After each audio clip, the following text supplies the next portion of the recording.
I'm very excited tonight to introduce the special panel about digital entertainment.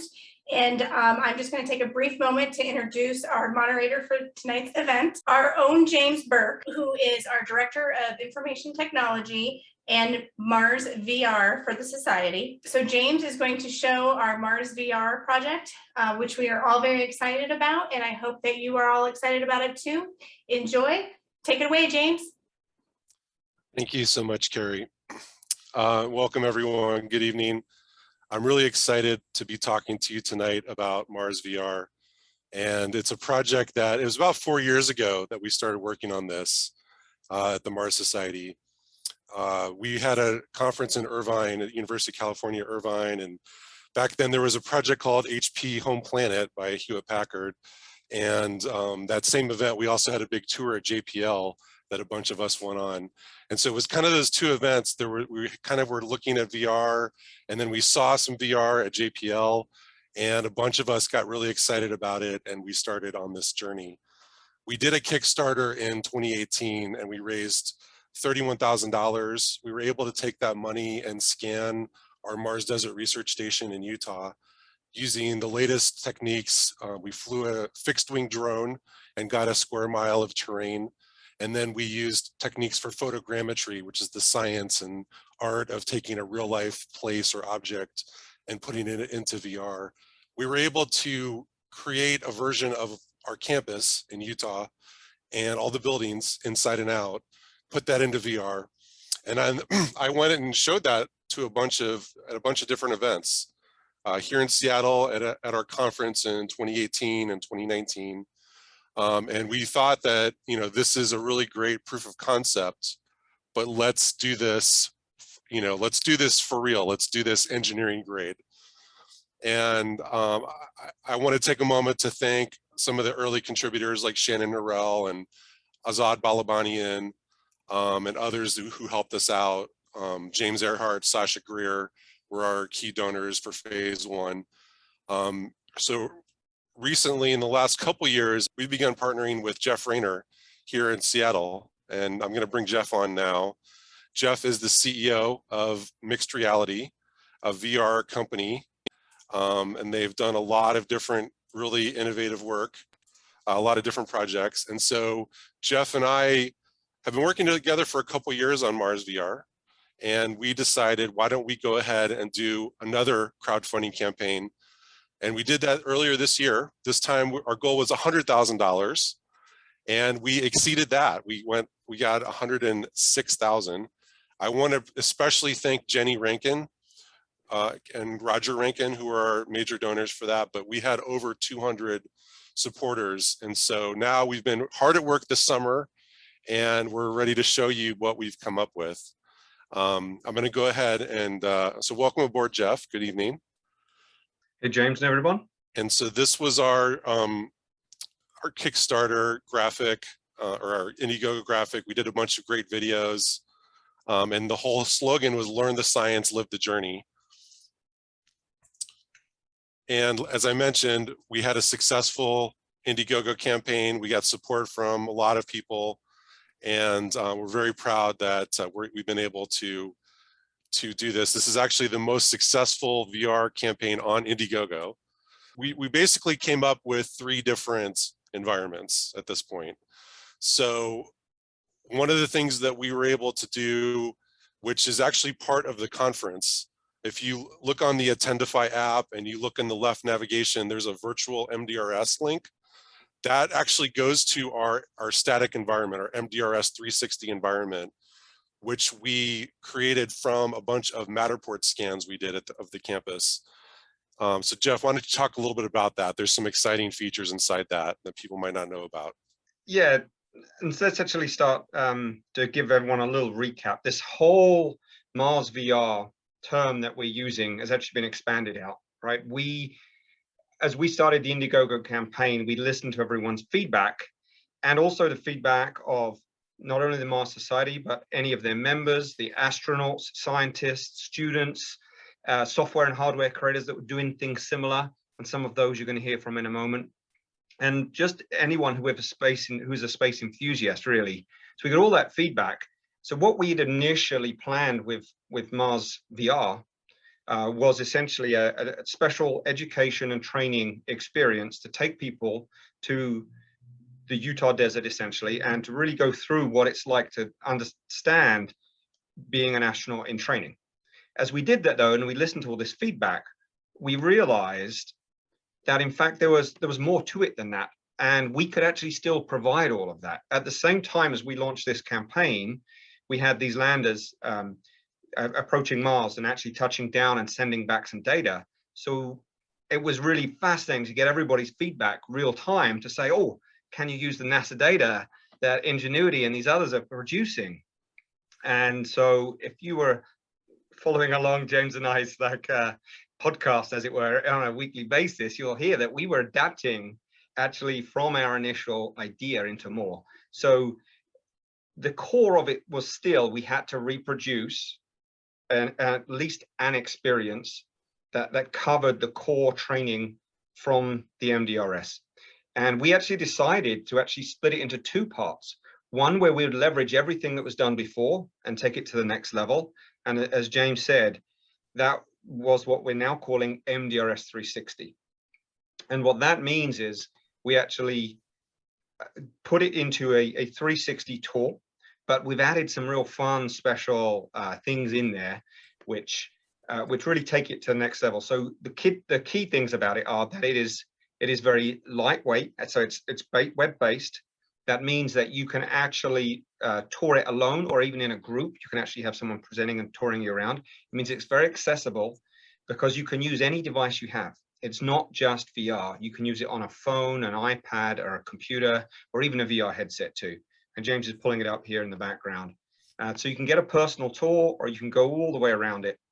The key concepts of that were that you're still able to get an experience, but you don't have to have a VR headset. It means you can collaborate, you can still learn some of the core things that you will do in the VR experience, but it's just open to everybody, irrespective of device you have, any abilities or disabilities. It's easy for schools and things to pick up on it as well. Yeah, and this is a great tool because it can be used on any browser. You don't need any special hardware. This can really help us tell the story of what we do at the MDRS. And so right now I'm kind of clicking around in it. I'm just using my mouse and my monitor. This is just a regular computer. And you can see this is all around, you know, this is what it's like to be at the MDRS. And we also have sound. James actually gives you a personal tour that's preloaded in there that gives you an option of actually getting his feedback about the different buildings and their purpose. And there's also a lot of Easter eggs in there. One of them, that anybody who contributed, so over 200 people who contributed to our Indiegogo campaign is in there if you can find them, and actually a couple of spots, plus about another 50 or so Easter eggs. So lots of, whether it's fun facts, where it's things about the contributors, where it's interesting things about MDRS itself. There's a ton of experiences, ton of little things to keep that interest alive. So here's the MDRS 360 environment we just showed. And again, this works on any device. It's meant for as a guided tour to kind of acclimate someone to what we do in Utah.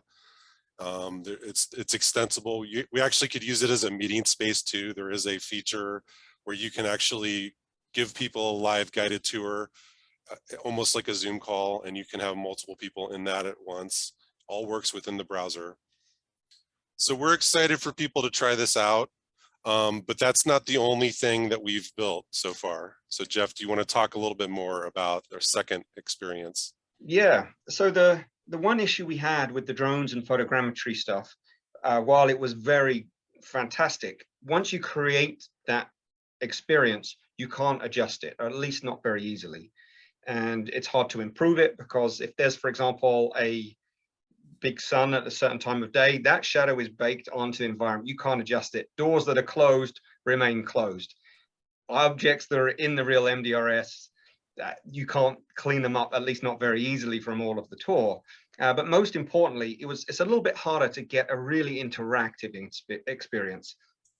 And so the whole concept there is let's take it to the next level and make it fully immersive and optimized for VR. So this next area is really where it's designed for astronauts or students really wanting to have a full understanding of what does it take to live on Mars? What do I need to learn to live, survive, and thrive on Mars? And at least what it's like at the MDRS specifically. So it's geared for the MDRS with obviously the reason being that it gives you a taste of what it would be like to really be out there. And then for the second environment, this is designed to be used with a headset, a virtual reality headset. It's fully immersive, and this is where we're going to have all the training that we've been planning to build so that we can train our crews in VR before they go out to Utah for real. But the whole idea would be that they can get acclimated to what they're supposed to do in Utah before they get out there, so that when they hit the ground, when they get there, they can hit the ground running. And on this next slide, you'll see actually the evolution. So the photogrammetry version is here with some holes that you just didn't get picked up. We did clean those up along the process, but then you go to the next slide, James. So it takes it from the photogrammetry to now the optimized version in VR. And you can very quickly see a lot of the differences, and you have a lot more control over the environment, the light, the shading, the optimization of the 3D models and stuff too. You can open the doors and you can pick objects up, etc. But we also want to announce today that we've taken this to a whole new level too. As we've been going through the optimization, we've been able to make it very photorealistic as well. So this is actually the latest environment that we're building off of.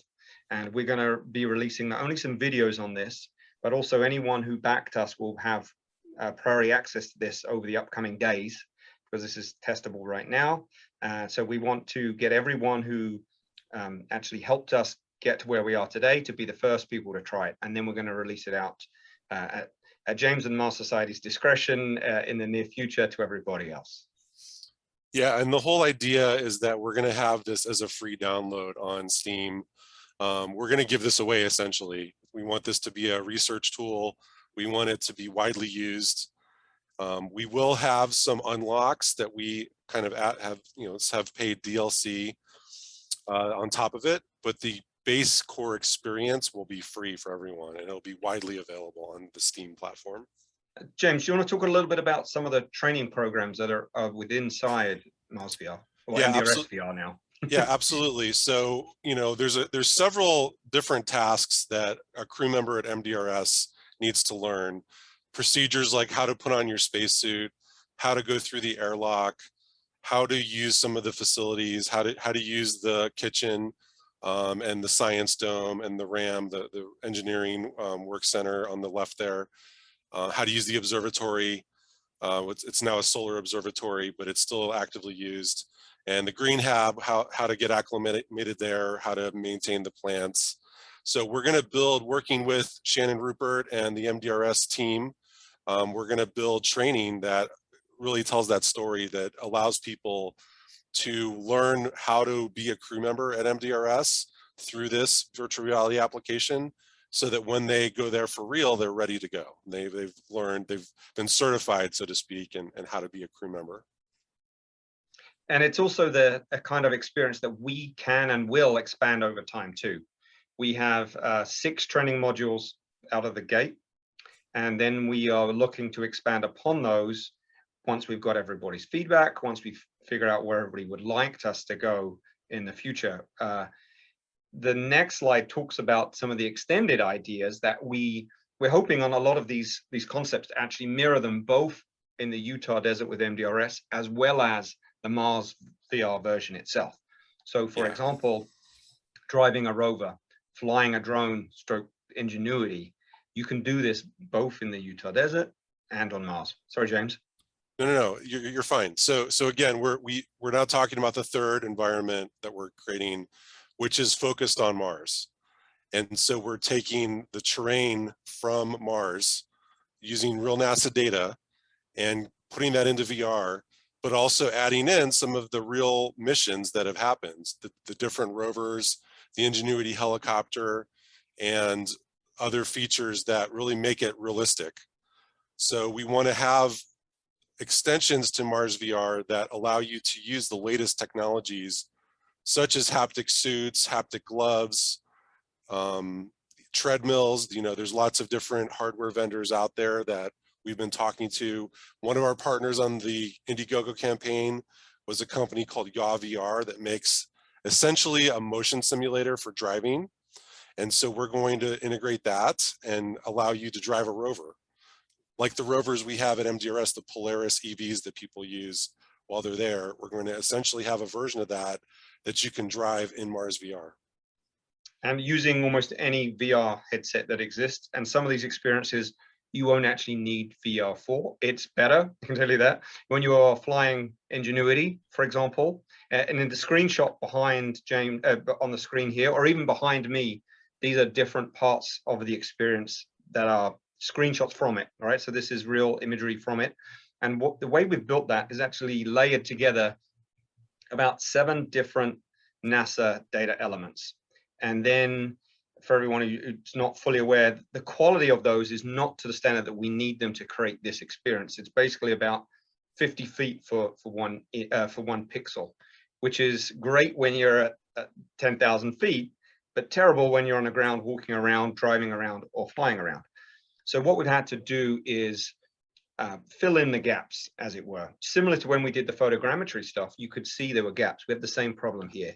And it's actually been a really fun and amazing experience to build this out, fly around it in a helicopter, or Ingenuity kind of drone helicopter, and actually look at this environment for the first time.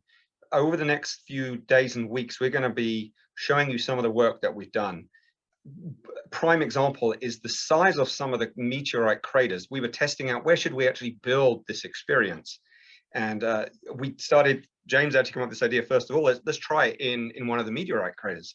As we did it, we realized it is so big that it just looks like you're in this huge dome. And we need to put the video out to show what that's like. And you see it, and it's just inspiring.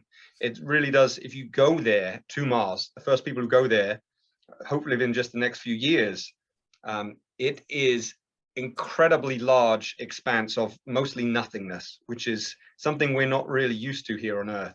But I can't wait to get the first feedback of people who actually get there. But this is pretty close to what those people are going to be experiencing. So I just put this in fast motion, but this is actually on YouTube right now.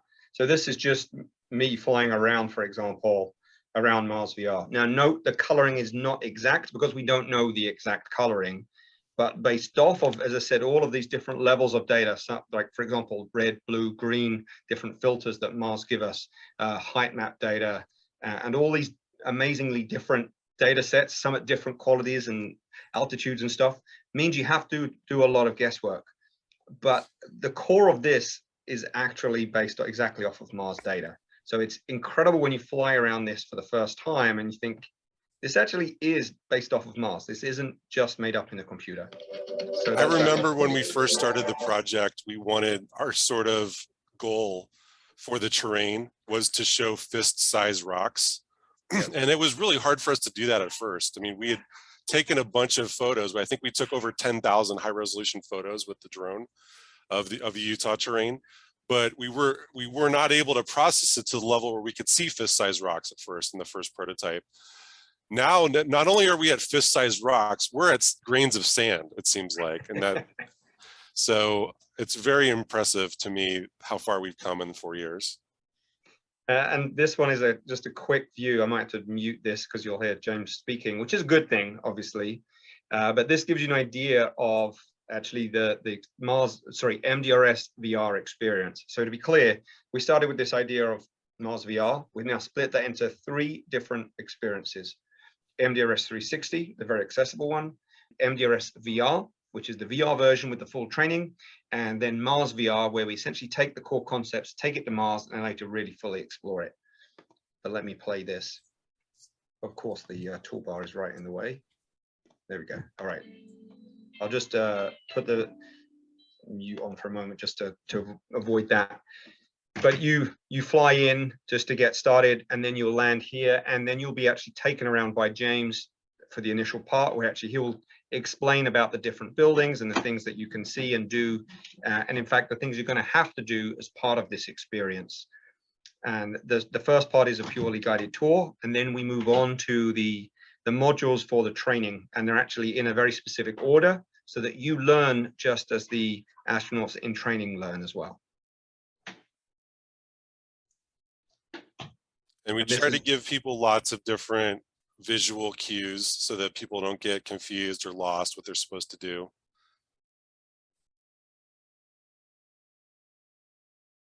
And just to finish off what you were saying just a moment ago, and that is basically, which is the where next. And that is, so we're now at a really good point where we have actually alphas of all three experiences. In fact, for the MDRS 360, it's actually ready to go live. For MDRS VR, we're definitely on the alpha phase for that, as we're now building out the training experiences. So this is just this week, we are ready to go live with the alpha, and the training experiences will be coming out to turn that into a beta. And James and the Mars Society will be releasing those initially to any one of the backers. But if you are interested in getting early access, let everybody know. And then the MarsVR will also be coming out any day for the alpha version as well. As we've done that, though, we're now looking to make this even more accessible and a deeper immersion level on all of these experiences. So things that we'll be including, James mentioned the Your VR, which is that green chair-like object there, where you can actually, when you fly or drive around, you will feel like you're driving and flying. When we're going to have the full body haptic suit for anyone who's able to experience that. So part of this is also taking this on the road and be able to show students at schools, at universities, and museums. The top thing is the smell, so you can actually smell some of these experiences to get a little bit better. And then you've also got different ways of moving, from the walk box to the 3D rudder to the cyber shoes and to the Infinideck. All right, James. Yeah, that is one of our goals. Jeff mentioned schools and museums. I mean, that is one of our long-term goals of the program for MarsVR, is to get this into museums as permanent displays, using some of the hardware you see, getting this into schools, having like a way to do assemblies at a school where kids can try this out, students can try this out. So let's take some questions though. There's a few questions and I want to be respectful of our next presenter. So one question that Doug B has, will the optimized MarsVR models be available open source? Yes, we actually have some already on Sketchfab. We've been releasing some of those throughout this year. Some of the work that was done for phase 1 and 2 is already out on Sketchfab, and that is the goal, that we are creating 3D models that we can that can be used in other projects. And actually, James, that's a good point to bring up the AltSpace experience too, because there might even be some of those in there as well. Yeah, we actually have imported into AltSpace for this conference a couple of the models that we created for MarsVR. So you see that if you guys in AltSpace see the hab, that was part of our MarsVR project. Next question, does MarsVR have any curriculum? We did mention that we're doing some training for the MDRS. That's our first set of curriculum, specifically for analog astronauts and prospective analog astronauts, to kind of tell the story of that. And then we also are going to work on K through 12 curriculum. That is definitely something we want to have long term. And we'd love to get partners to help us with that. You know, we'd love to get education partners that have experience building curriculum out from VR. But it's definitely one of our long-term goals. AltSpace, do you guys have a question, since we just mentioned you? If not, I will keep going. There's a couple more here. Are you able to hear us okay? Yes, we can hear you. Go ahead. Oh, that's easier. Okay, yeah, I just typed you a question. I'll read it for you, though. That's much better. This is from Oria Apples. Actually, you know what, Oria, is your mic working? If it's working, like, now you could go ahead and ask it yourself. Let's see, it was having trouble earlier in the day. I'll see if it's working, otherwise... No, it looks like it's still broken. Okay, so Oria is asking, are there avatars in the models? Is it all first-person view, single player, multiplayer? Jeff, you want to take that one? Yeah, sure. At the minute, so we do have the possibility of making it multiplayer. That's something that we're definitely going to have a certain experience for, because a lot of it is training based. Most of it will be single player for now, at least, but we'll look to do more, especially if James wants to talk about the exploration part of it. In future iterations, we will definitely come back to doing joint tasks and things like that. Yeah, the long-term vision of MarsVR, which Dr. Zubrin has talked about lots of times, is we want to have astronauts being able to work together with folks using VR back on Earth. So the idea would be that when astronauts land on Mars and they scan their landing site, putting all that into a VR environment back on Earth, and then people could crowd explore the environment and they could help the astronauts triangulate where to go that's interesting. That's the long-term vision. We want to test that out in Utah. We want to have a capability for someone inside the hab to have a VR headset on and go along with someone out on EVA with a suit on. And that's one of the things we'd like to test out in the next year or two. Any other questions, AltSpace? Great to see you guys. I'm glad this is working out, this connection we have. Go ahead. Okay. All right. I'm going to go back to the Q&A panel. We'll take one last question before we bring on JSEC and for the Occupy Mars. I think we have one in AltSpace. Sorry. Oh, go ahead. Go ahead, How please. How are those shoes different than the full track type thing in terms of motion? Jeff? Oh, so there's actually several ways. The cyber shoes, there's a 3D rudder, and there's also a walk box. So walk box is suitable for people with disabilities that can't move their feet much at all, or just people who want to be seated and make it easy. The 3D rudder is actually like a disc that you can, for example, lean forward to go forward. You can twist to the side to turn to the side. So it makes it really nice and easy. Again, if you're at a seated desk, for example, the cyber shoes are a way that you can actually physically run. So you have a special seat or just a stool for that matter that can pivot around, and you can physically run while seated down and move around the experience that way too. So there's a little bit of everyone. If people have those, they can experience it even in a better way. You don't have to have them, but it does add to that immersion. And also, you know, these are our partners. These are things that we like to build the whole ecosystem together and give everybody the deepest possible experience. Okay, thanks. Any other questions here from AltSpace, folks? Just step up to the mic if you do. And I love the fact, one of the things you can't see right now, of course, in AltSpace, they have this this presentation being presented on a live screen, so they're in VR watching the Zoom. It's fascinating how you can bring these different metaverses together. Yeah, it's great. It's been a really great success having AltSpace at the conference and having people go into the environment and participate. We've been doing that all for the last 3 days. It's great. So I want to go ahead and wrap up our portion of this and bring on JSEC. So thank you very much, Jeff, for participating.